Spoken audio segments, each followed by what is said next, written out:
अच्छा जी, आज जो हम लोगों ने काम करना है, आज हम लोगों ने देखना है कि किस तरह से हम लोग ये ऑटोकैड के अंदर अपने पास कोई मटेरियल वगैरह अगर वॉल के ऊपर लगाना हो तो उसके अलावा उसकी शेडिंग और ये शेडो वगैरह किस तरह दे सकते हैं, और उसके अलावा इन मटेरियल की एडजस्टमेंट और उसकी लाइटिंग, उनकी प्रॉपर्टीज़ के बारे में हम थोड़ा सा देखेंगे। उसके अलावा हम इसके अंदर जो ऑटोकैड के अंदर जो 3D की कमांड्स हैं वो कमांड्स को हम थोड़ा सा डिस्कस करेंगे। तो जो हम शुरू करते हैं सबसे पहले अपने ट्यूटोरियल को, तो इसके अंदर ऑटोकैड के अंदर जो मेरे पास सबसे पहले 3D के अंदर टूल बार है, उसके अंदर जो ये टूल बार हम पहले वाला डिस्कस करेंगे, उसके अंदर ये टूल बार है मेरे पास मॉडलिंग का टूल बार। मॉडलिंग के टूल बार के अंदर हमारे पास क्या क्या ऑप्शंस हैं। मॉडलिंग के टूल बार के अंदर हमारे पास ऑलरेडी कुछ 3D ऑब्जेक्ट बने हुए मौजूद है जिनको हम यूज़ कर सकते हैं। जैसे लाइक ये बॉक्स है, अगर इस बॉक्स को मैं टॉप व्यू के ऊपर मैं क्लिक कर लेता हूँ, करने के बाद मैं अगर इस बॉक्स को ड्रैग करता हूँ, करने के बाद ये इसकी हाइट दे रहा है, तो ये 3D के अंदर आप इसके बॉक्स को यूज़ कर सकते हैं। ऑलरेडी जो बनी हुई चीज़ें इनको यूज़ कर सकते हो। इसी तरह ये आपके पास डिफरेंट कोन, ये सिलेंडर, इसी तरह ये वॉल बनी हुई है, पॉलीलाइन सॉलिड वॉल है, तो आप उसको भी वॉल को यूज़ कर सकते हो। अगर आपने वॉल बनानी किसी जगह पे तो आप ये भी यूज़ कर सकते हो।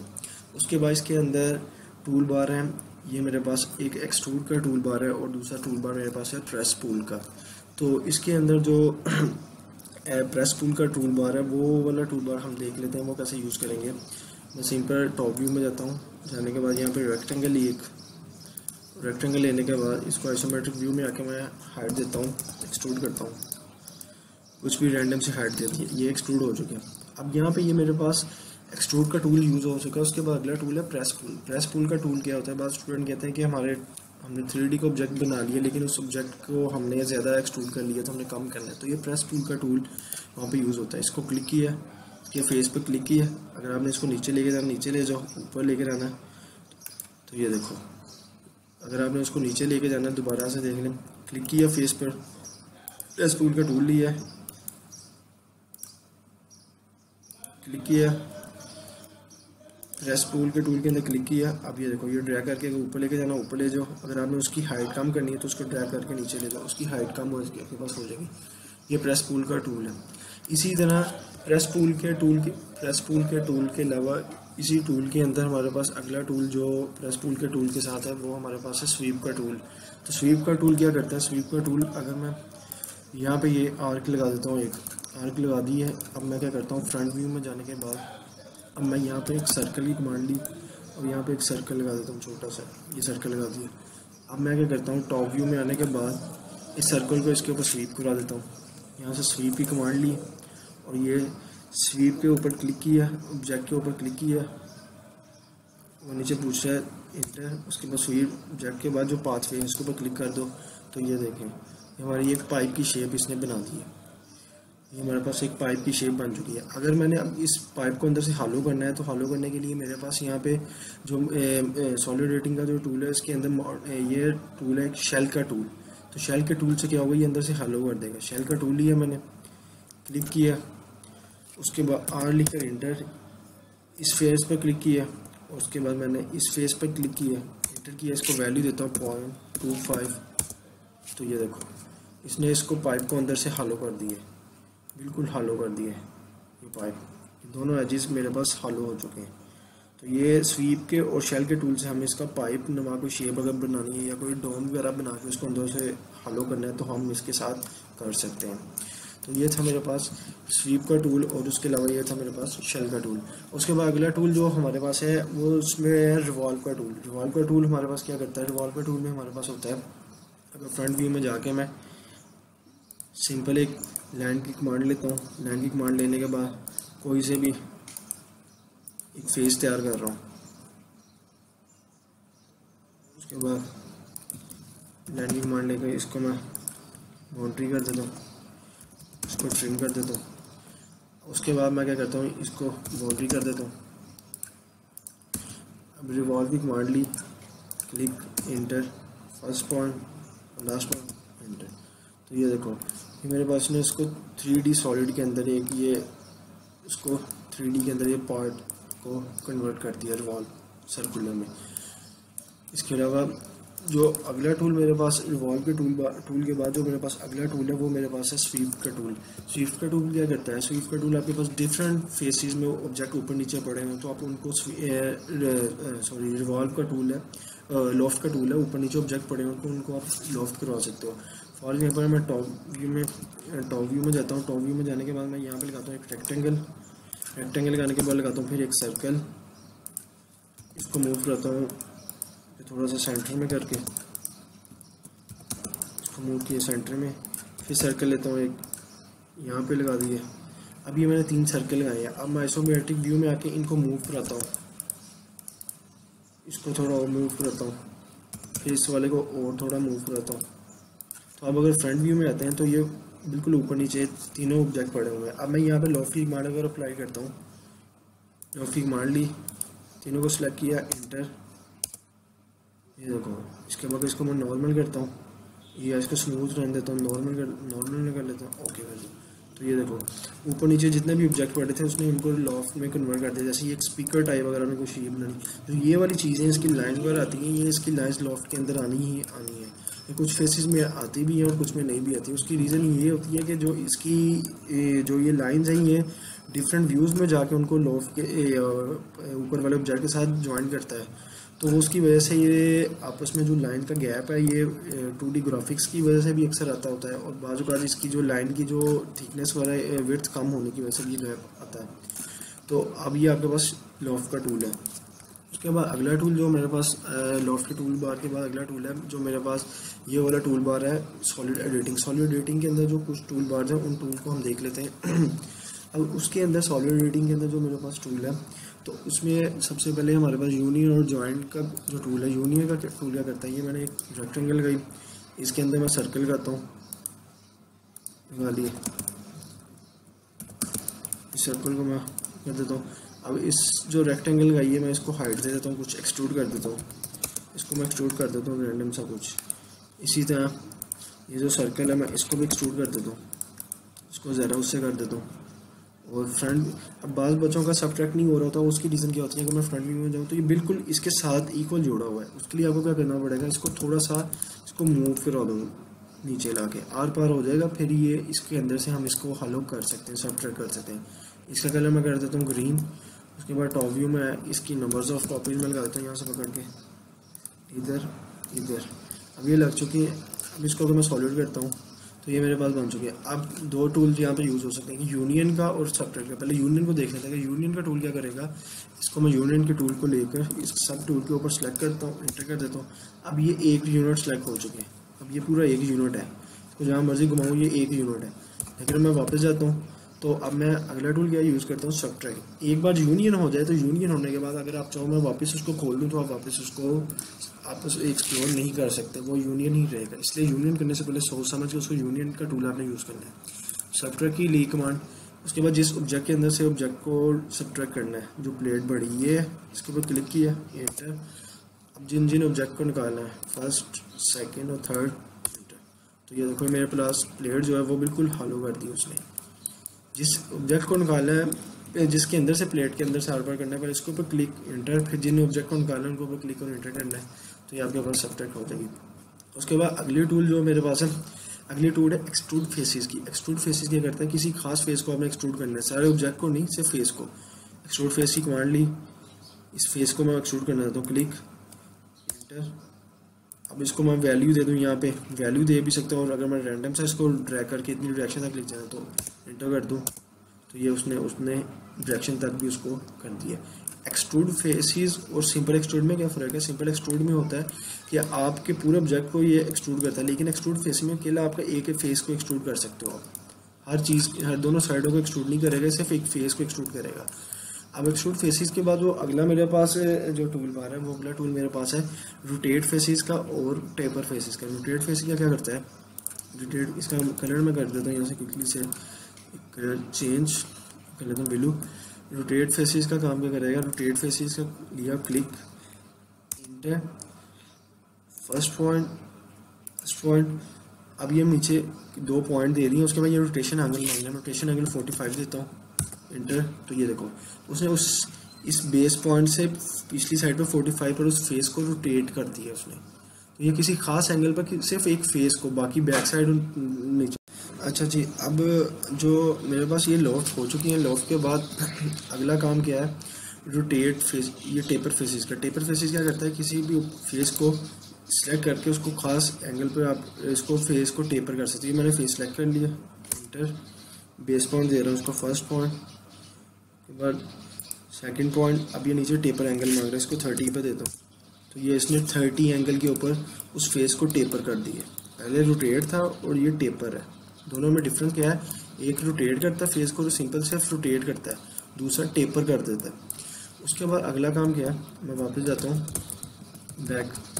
तो अब उसके बाद अगला काम किया, मेरे पास अगला टूल जो मेरे पास है वो है कॉपी फेसिस का। अगर आपने किसी फेस को कॉपी करना हो, सारे ऑब्जेक्ट को नहीं सिर्फ फेस को, तो आप सिंपल कॉपी करके बाहर निकाल सकते हो। ये कॉपी फेस की कमांड ली, click, enter, first point, last point, enter. तो ये फेस कॉपी होकर बाहर आ गया। इसको मूव करके बेशक कहीं पे भी लेके जाके इसको बेशक अगर आप चाहो तो बाद में एक्सट्रूड भी कर सकते हो। ये देखो एक्सट्रूड की वैल्यू भी देना, किसी सिर्फ एक फेस को किसी ऑब्जेक्ट के ऊपर से उतारना तो आप उतार सकते हो।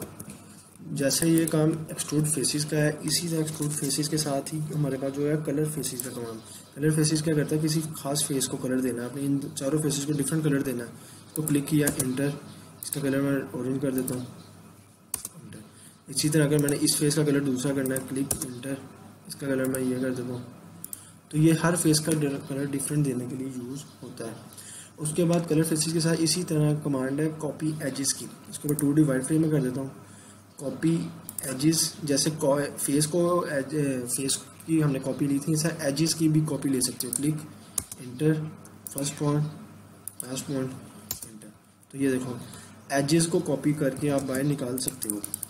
कोई भी एज, अगर आपने इसका कलर चेंज करना है एजेस का, तो वो भी टूल बार यहाँ पर है, colour edges, select, click, enter. इसका कलर का मैं कर देता हूँ ये ब्लू। तो ये देखो इसका कलर उसने ब्लू कर दिया। इसी तरह अब इन कमांड्स के बाद जो हमारे पास अगली कमांड है, वो हमारे पास कमांड है, इसके अंदर मटेरियल लेयर्स की कमांड को थोड़ा सा डिस्कस कर लेते हैं थोड़ा सा। अब अगर मैंने ये कुछ ऑब्जेक्ट बनाए हैं, ये बड़ा ऑब्जेक्ट मेरा, उसके बाद ये ऑब्जेक्ट मेरे पास एक बना मेरे पास, ये ऑब्जेक्ट बना पड़ा है। अब ये ऑब्जेक्ट मेरे पास सॉलिड है। अब मैं क्या करता हूँ, मैं इनकी लेयर्स बनाता हूँ। लेयर्स बनाने के लिए मैं यहाँ पर सिंपल जाऊँगा, क्लिक किया, क्लिक करने के बाद यहाँ पे क्रिएट कर देता हूँ रेक्टेंगल, रेक्टेंगल REC कर देता हूँ, अप्लाई, ओके।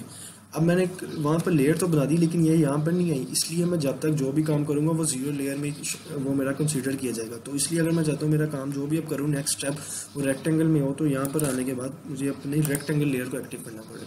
अब मैं जो भी काम करूँगा रेक्टेंगल लेयर्स के अंदर ही होगा।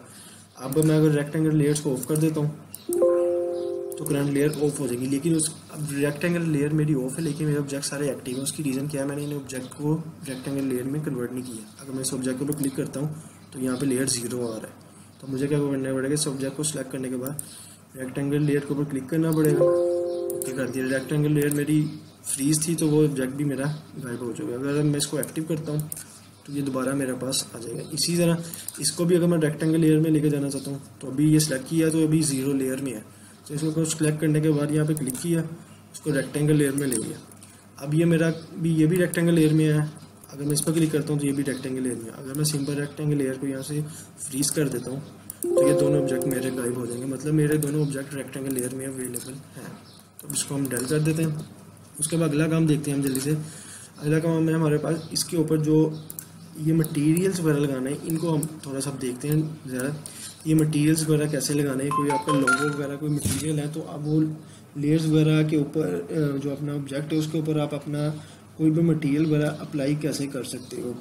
तो उसका बहुत सिंपल सा हल है। उसके लिए आपको क्या करना पड़ेगा, हमारे पास ये 2 टूल बार्स हैं, एक ये रेंडर का टूल बार है, एक लाइटिंग का टूल बार है। ये आपके यहाँ से लाइट क्लिक करोगे तो ये आपके पास आ जाएंगे रेंडर, और दूसरा टूल बार आपके पास है यहाँ पर लाइट्स का। तो इसमें क्या करते हैं हम, सबसे पहले टॉप व्यू, फ्रंट व्यू में आने के बाद मैं यहाँ पे एक रेक्टेंगल बना देता हूँ, सॉलिड कर देता हूँ।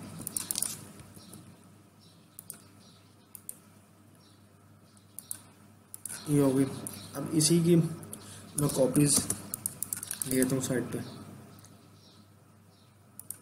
इसकी भी कॉपी ले रहा हूँ। तो अब मैं क्या करता हूँ, अब ये मेरे पास रेक्टेंगल्स आ चुके हैं। अब इनके ऊपर हम मटेरियल को देखेंगे कि मटेरियल्स को कैसे अप्लाई करना है। तो मैं इसको सिलेक्ट करके रखता हूँ। मटेरियल्स की ये टूल है, रेंडर के अंदर क्लिक किया मटेरियल के टूल पर। उसके बाद यहाँ पे करता हूँ क्रिएट न्यू मटेरियल वॉल 1।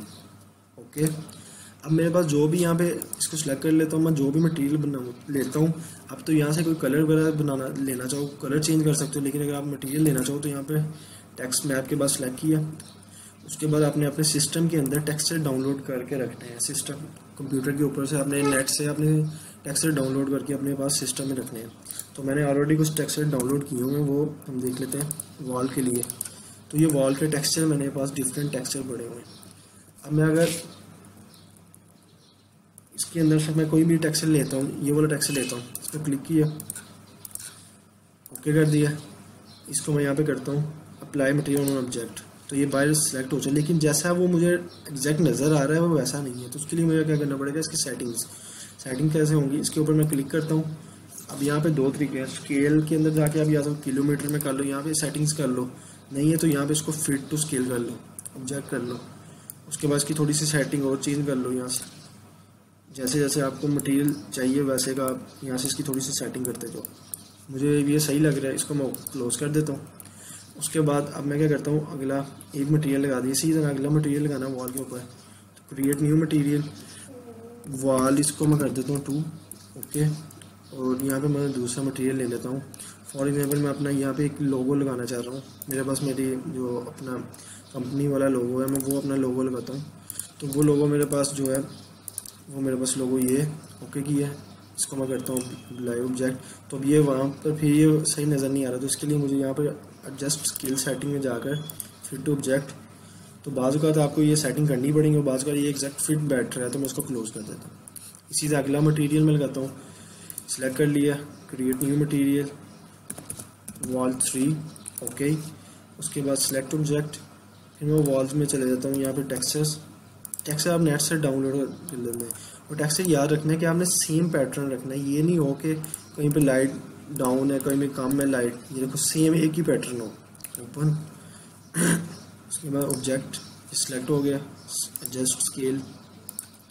तो अगर इसकी थोड़ी सेटिंग आप करना चाहो, थोड़ी बहुत सेटिंग्स, तो इसकी आप सेटिंग्स थोड़ी सी सेटिंग्स आप इसको ऐसे रोटेट करके कर सकते हो। इसको क्लोज कर दिया। अब उसके बाद मटेरियल के बाद इसको क्लोज करने के बाद अब मैं क्या करता हूँ, ये मटेरियल मेरे पास बड़ा होके नज़र आ रहा है मुझे, इसको मैं यहाँ से क्रॉस कर देता हूँ। और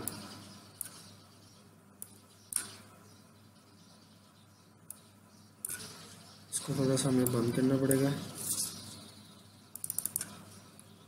तो इसको मैं क्रॉस कर देता हूँ। अब उसके बाद मैं क्या करता हूँ, इसके ऊपर लाइट्स वगैरह को एडजस्ट करना है। तो लाइट्स लगाने के लिए मैं क्या करता हूँ, इसके ऊपर मैं आता हूँ, यहाँ पर मैं आता हूँ इसके टॉप व्यू में। और टॉप व्यू में आने के बाद मैं यहाँ पे क्लिक करता हूँ लाइट से। तो लाइट्स के अंदर यहाँ पे मेरे पास ऑप्शन है डिस्टेंस लाइट्स, यहाँ पे उसके अलावा नहीं स्पॉट लाइट। तो मैं स्पॉट लाइट पर क्लिक करता हूँ, उसको यहाँ पे ड्रैग करके लगा देता हूँ, एंटर कर दिए। तो ये स्पॉट लाइट लग चुकी है। जैसे स्पॉट लाइट लगी है तो ये देखो वॉल्स के ऊपर शेडो सा एक आ गया है। अब मैं क्या करता हूँ, इसको फ्रंट व्यू में जाने के बाद थोड़ा सा जैसे ये शेडोज़ आ रहे हैं डाउन पे जा रहे हैं, हम ये चीज़ बनाने की कोशिश करते हैं। फ्रंट व्यू में आया, उसको वॉल इसको मैं करता हूँ रोटेट,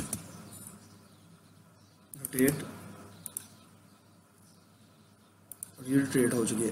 अब उसके बाद इसको मैं मूव कराता हूँ ऊपर, इसको मूव कराया और यहाँ पे ले आया।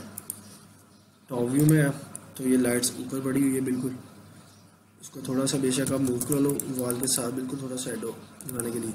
फ्रंट व्यू में आया, तो फ्रंट व्यू में आने के बाद अब मैं क्या करता हूँ, इसकी मैं कॉपी ले लेता हूँ, इसी लाइट्स की कॉपी लेकर यहाँ पे लगा देता हूँ। फिर इसके एक कॉपी मैं इसके सेंटर में लगा देता हूँ। इस वाले को मैं लाइट्स को थोड़ा सा मूव करा लेता हूँ साइड पे, इसको थोड़ा सा सेंटर में ले लेता हूँ। अब इसके बाद इसकी इंटेंस, अगर आपने अभी इसको एग्जैक्ट इसका थोड़ा सा व्यू चेक करना हो तो आप यहाँ पे इसके रेंडर पे क्लिक करो तो आपको इसका थोड़ा सा व्यू नज़र आ जाएगा। तो अगर आप व्यू पे क्लिक करते हैं तो इसका ये देखो ये व्यू आ रहा है, लेकिन ये लाइट बहुत डाउन है अभी, यानी कि बहुत लाइट है। तो उसके लिए आपको क्या करना पड़ेगा, उसके लिए आपको करना पड़ेगा इसकी जो लाइट के ऊपर जो इसकी प्रॉपर्टीज़ है, इसकी जो प्रॉपर्टीज़ है इनके ऊपर डबल क्लिक किया तो इसकी प्रॉपर्टीज़ ओपन हो जाएंगी मेरे पास। अच्छा जी, अब मैंने जो लाइट लगा दी है, लाइट की अब मैं करता हूँ यहाँ पे जो इंटेंसिटी, जो मेरे पास लाइट की इंटेंसिटी है मैं उसको थोड़ा सा तेज़ कर देता हूँ। यहाँ से इंटेंसिटी को इंक्रीज़ कर दिया मैंने। अब मैं इसको मज़ीद कर देता हूँ जी, फॉर एग्जांपल 6 ओके कर दिया। अब जो साइड वाली लाइट्स हैं इनकी भी इंटेंसिटी में थोड़ी सी इंक्रीज़ कर दी है। इनकी इंटेंसिटी मैं कर देता हूँ 5। इसी तरह इसकी भी इंटेंसिटी मेरे पास 5 आ गई है, मैंने कर दी। अब उसके बाद मैं क्या करता हूँ, इसका कॉपी लेता हूँ, कॉपी लेकर यहाँ पे लगाता हूँ और एक कॉपी लगाता हूँ यहाँ पे। अब ये मेरे पास लाइट लग चुकी है। अगर मैं एक काम और करूँ, यहाँ पे इसको कॉपी लेने के बाद इसी चीज़ को मैं अपने पास बाहर ले आऊँ और इसके बाद इसको करता हूँ मैं रोटेट। उसके बाद इसको करता हूँ मूव थोड़ा सा, तो उसके बाद इसको बिल्कुल यहाँ पे लगा देते हैं। उसके बाद इसकी कॉपीज़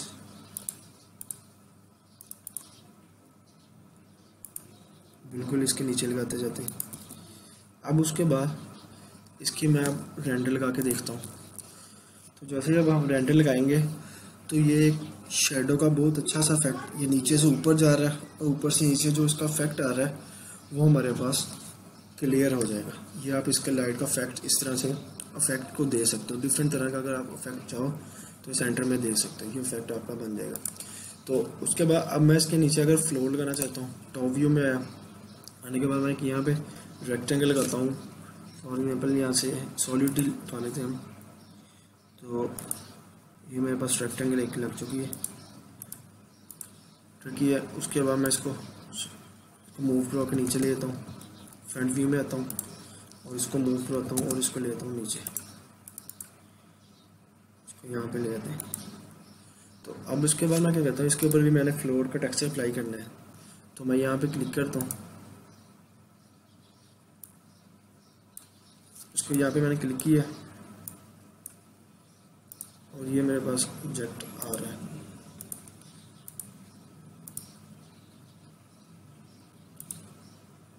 अच्छा जी, अब मैं क्या करता हूँ, यहाँ पे मैं करता हूँ अपने पास जो मटेरियल लगाना है, मटेरियल लगाने के लिए अब मैं इसके ऊपर फ्लोर का मटेरियल लगाता हूँ।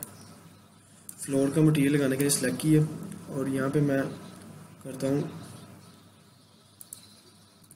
क्रिएट न्यू मटेरियल, इसको करता हूँ फ्लोर, ओके। तो ये मेरे पास आ चुकी है। अब मैं यहाँ पे इसका फ्लोर का मटेरियल अपना चूज़ कर लेता हूँ। जो मैंने फ्लोर का मटेरियल यहाँ पे अपने पास लगाया है, इसको मैं दोबारा बना लेता हूँ, create new floor, okay, cancel. ये ऑलरेडी ये कह रहा है आपके पास मटेरियल इसका बना हुआ है, तो उसको देख लेते हैं हम। ये हमारे पास फ्लोर का मटेरियल। अब इसके बाद मैं यहाँ से सिलेक्ट किया, अब मैं यहाँ पे जाता हूँ। फ्लोर के टेक्सचर भी मैंने इसी तरह डाउनलोड किए। ये याद रखना कि जितने भी टेक्सचर डाउनलोड करें सेम लेस हो, कोई भी डिफरेंट ना हो। तो मैं ये फ्लोर का टेक्सचर ले लेता हूँ ऊपर, इसके बाद सिलेक्ट, इसके बाद इसको अप्लाई ये कर दिया। अब लेकिन ये क्लियर नहीं है, तो इसके बाद मैं क्या करता हूँ, स्केल एडजस्ट, ये देखो ये हो चुकी है, तो इसको क्लोज कर लेते हैं। उसके बाद अब इसकी ये बहुत बड़ा बड़ा नज़र आया, तो इसके लिए मुझे क्या करना पड़ेगा, इसकी सेटिंग थोड़ी सी कर लेते हैं हम। इसकी सेटिंग थोड़ी सी, तो थोड़ा सा ये चीज़ हो जाएगी। उसके बाद इसको क्लोज कर दिया। तो अब उसके बाद मैं क्या करता हूँ, ओके कर दिया। अब मैं इसके ऊपर अगर फ्लोर के ऊपर भी थोड़ी सी लाइटिंग वगैरह देना चाह रहा हूँ, टॉप व्यू में आता हूँ, तो मैं क्या करता हूँ, ये वाली लाइट्स जो लगी मेरे पास फ्रंट व्यू में से, इसको कॉपी कर लेते हैं। इसको कॉपी करने के बाद बाहर ले आता हूँ। उसके बाद टॉप व्यू में आया, टॉप व्यू में आने के बाद इसको मूव कर देता हूँ इधर, इसको मूव कर देते हैं अंदर वाली साइड पे। ये स्पॉट लाइट है, तो इसका एक स्पॉट ही होगा, तो मैं इसका स्पॉट बना देते हैं। हम डिफरेंट स्पॉट लगाते हैं, बेशक डेल करते जाते हैं, ये इनको रख लेते हैं। सेंटर वाली हर लाइट को डेल कर देते हैं, तो इनको थोड़ा सा हम शफलिंग कर देते हैं आगे पीछे।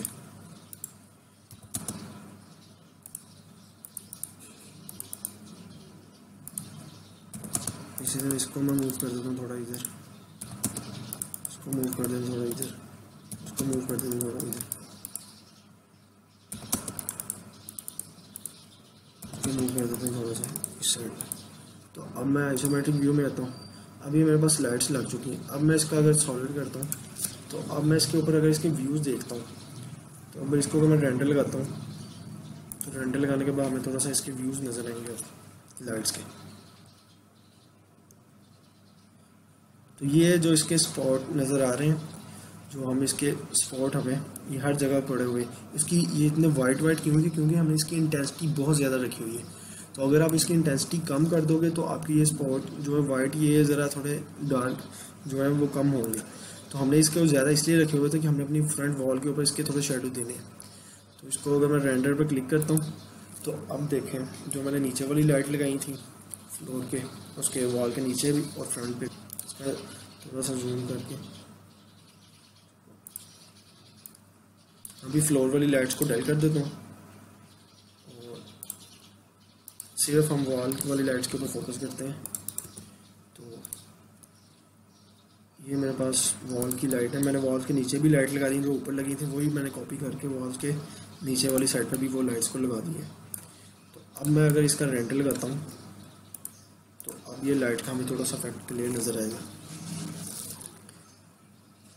तो ये लाइट्स का इफेक्ट नज़र आ रहा है, मुझे क्लियर इफेक्ट जो है बिल्कुल नज़र आ रहा है। अब इसमें एक चीज़ नज़र नहीं आ रही कि जो मैंने नीचे लाइट्स लगाई थी वो मुझे नहीं नज़र आ रही। उसकी रीज़न क्या है कि जो मेरा फ्लोर है वो बिल्कुल लाइट के अंदर मर्ज हो गया है। तो मुझे क्या करना पड़ेगा, फ्लोर को थोड़ा सा नीचे मूव करना पड़ेगा लाइट से बाहर यहाँ पर। अब मैं अगर इसके ऊपर वो इफेक्ट देखना चाहूँगा तो मुझे अब वो इफेक्ट नज़र आएगा। इसको रेंडर करता हूँ तो अब देखो, अब ये इफेक्ट बिल्कुल नीचे से ऊपर और ऊपर से नीचे, ये दोनों इफेक्ट नज़र आ रहे हैं। पहले वो मेरा फ्लोर लाइट के अंदर मर्ज था इसलिए वो लाइट्स नज़र नहीं आ रही थी। इस तरह से आप इसके बैक पर अगर चाहो तो आप इसका स्काई वगैरह भी लगा सकते हो। स्काई लगा के उसका टेक्सचर सेम मेथड इसी तरह, तो आप कोई भी मटेरियल किसी भी चीज़ के ऊपर अप्लाई कर सकते हो।